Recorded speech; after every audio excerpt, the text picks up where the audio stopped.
तो फिल्म की शुरुआत होती है साल 1975 से और हमें एक ऑर्फनेज दिखाया जाता है जहाँ पर कुछ बच्चे खेल रहे थे। इन्हीं बच्चों में हम लोरा नाम की एक बच्ची को भी देखते हैं जो आज बहुत ज्यादा खुश थी क्योंकि उसे अडॉप्ट कर लिया गया था। सीन कट होता है और कहानी में 20 साल का अरसा गुजर जाता है। अब लोरा को हम उसके अडल्ट लाइफ में देखते हैं।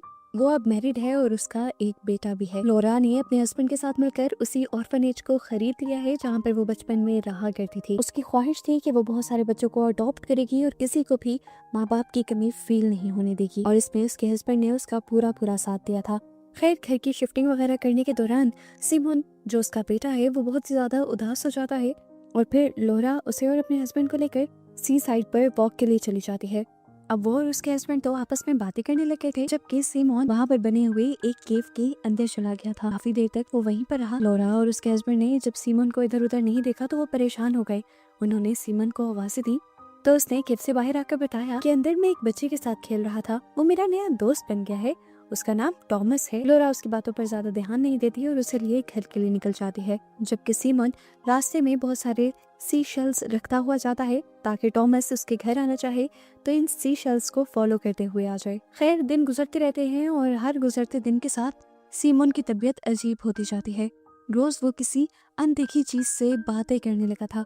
लोरा और उसके हस्बैंड ने ये नोट तो किया था पर वो समझते थे कि जरूर वो उसके इमेजिनरी दोस्त होंगे, यानी उसने ख्याली दुनिया में किसी को सोच रखा होगा। एक दिन सिमोन लोरा को एक ड्राइंग दिखाता है जिसमें उसने 6 बच्चों को ड्रॉ किया हुआ था और उसमें से एक बच्चा मास्क पहने हुए था।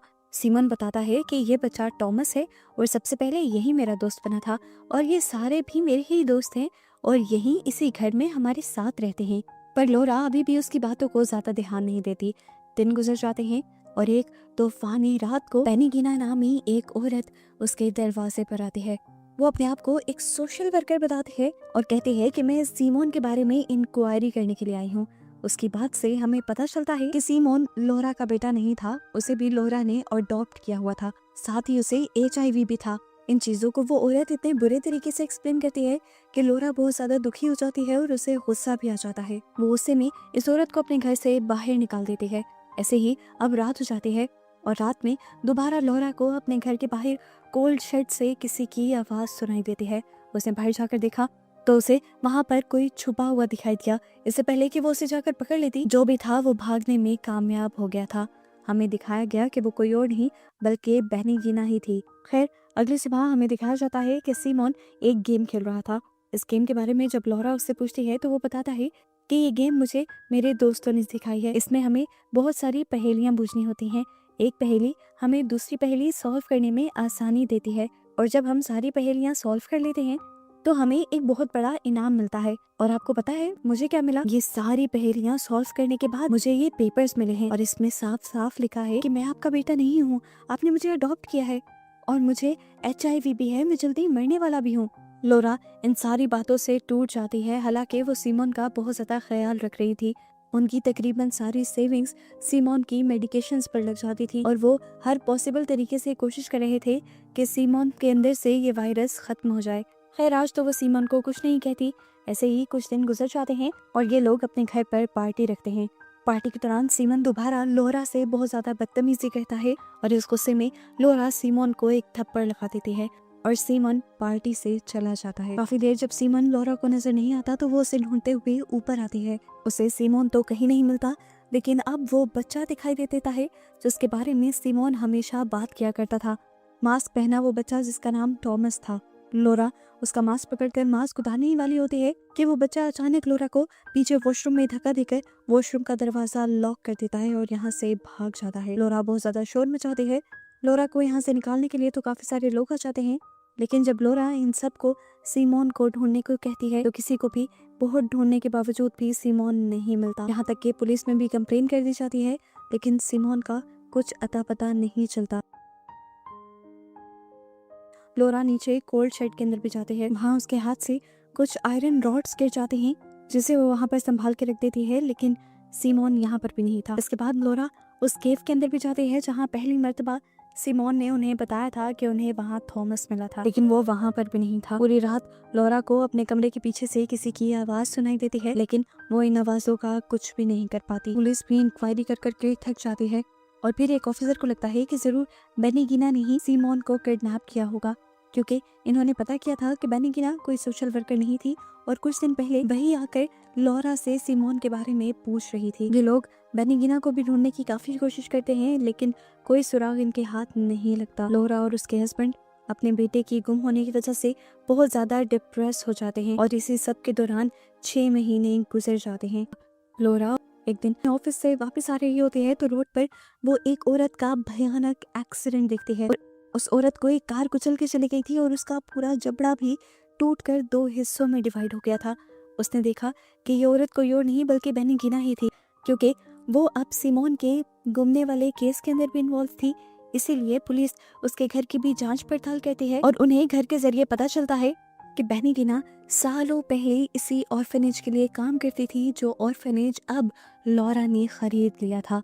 और उसका वहाँ पर एक बेटा भी था जिसका नाम टॉमस ही था। उसका बच्चा एक नॉर्मल इंसान नहीं था, उसका चेहरा आम इंसानों की तरह नहीं था, इसलिए टॉमस हमेशा एक मास्क पहन कर रखा करता था। लेकिन ऑर्फनेज के बुरे बच्चों ने एक दिन उसे इतना तंग किया कि उसे मास्क उतारने पर मजबूर कर दिया और फिर अपनी शक्ल दिखाने पर टॉमस बहुत ही ज्यादा शर्मिंदा हो गया। उससे वहाँ रहा नहीं गया और वो उसी केव में चला गया जिसे हमने मूवी के स्टार्ट में देखा था। रात में उस केव के अंदर समुद्र की भारी लहरें टकराई, जिन लहरों की वजह से टॉमस की मौत हो गई। बेनिगिना ने इस सारी चीज की कंप्लेन पुलिस में भी की थी, लेकिन पुलिस ने बच्चों के खिलाफ कोई एक्शन नहीं लिया, क्योंकि ऐसा कोई लॉ था ही नहीं जो बच्चों को सजा दे सके। ये सब बातें जब लॉरा को पता चलती हैं तो वो जाकर एक मीडियम से मिलती है, एक ऐसे इंसान से जाकर मिलती है जिसके पास इंसानों के अलावा दूसरी एंटिटीज से भी बातें करने की पावर होती है।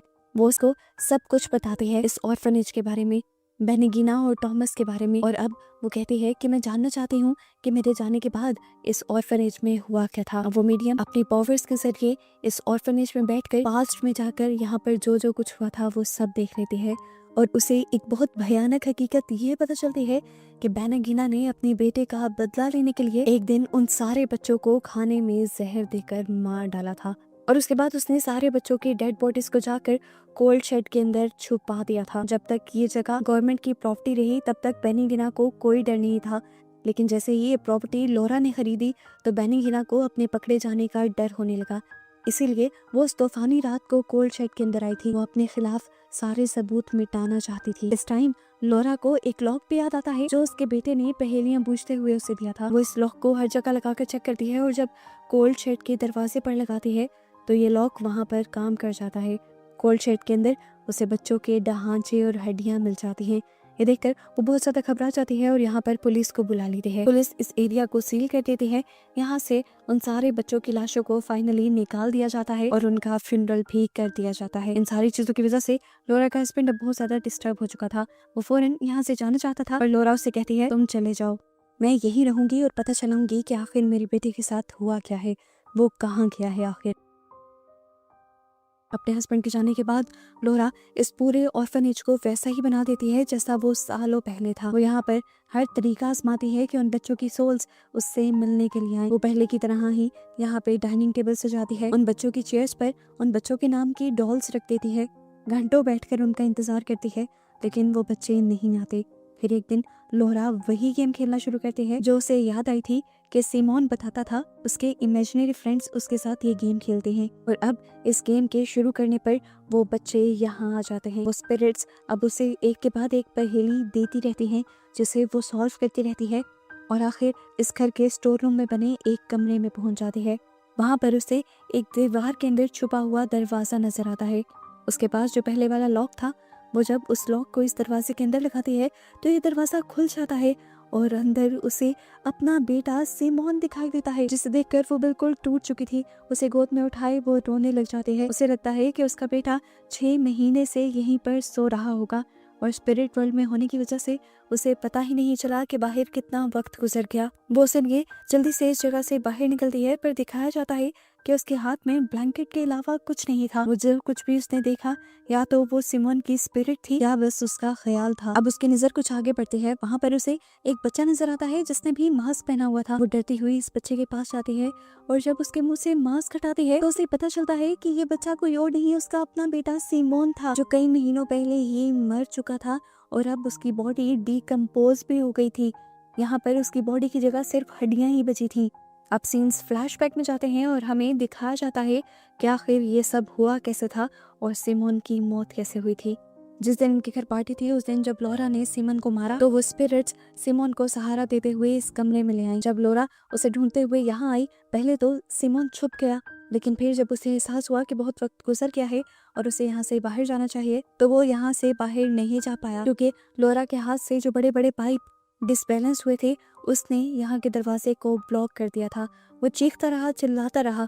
लॉरा को काफी मर्तबा महसूस हुआ कि उसके घर के दीवारों से किसी की आवाज आ रही है, पर वो ये नहीं समझ पाई कि ये उसके बच्चे की ही आवाज थी। वो बच्चा बेचारा खड़का खड़का कर वहीं सीढ़ियों पर थक गया और गिरकर उसकी वहीं पर मौत हो गई।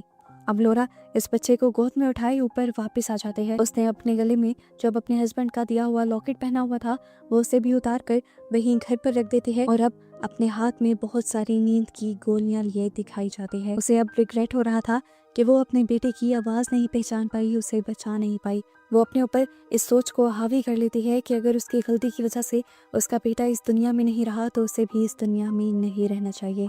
इसीलिए वो सारी पिल्स ले लेती है, जिसके बाद सीन कट हो जाता है और हम लॉरा को स्पिरिट वर्ल्ड के अंदर देखते हैं, जहाँ पर वो अपने बेटे के साथ साथ उन सभी स्पिरिट्स के साथ होती है इसी घर के अंदर। यहाँ पर लॉरा का बेटा सिमोन उसे अपने साथ साथ अपने सारे दोस्तों का भी ख्याल रखने को कहता है और लॉरा यहाँ खुशी खुशी मान भी जाती है। मूवी के पोस्ट क्रेडिट सीन में हमें लॉरा के हस्बैंड को उसका और उसके बेटे का फ्यूनरल करते हुए दिखाया जाता है, जिसके बाद वो एक मर्तबा इस घर को देखने के लिए इस घर में भी आता है। उसे यहाँ पर अपना लॉकेट भी मिल जाता है और तभी अचानक सामने से एक दरवाजा खुलता है। वो आदमी मुस्कुराने लगता है जैसे वो पहचान गया हो कि ये दरवाजा उसके लिए लॉरा ने ही खोला था, और बस ऐसे ही उसे दिखाते हुए ये मूवी यहाँ खत्म हो जाती है।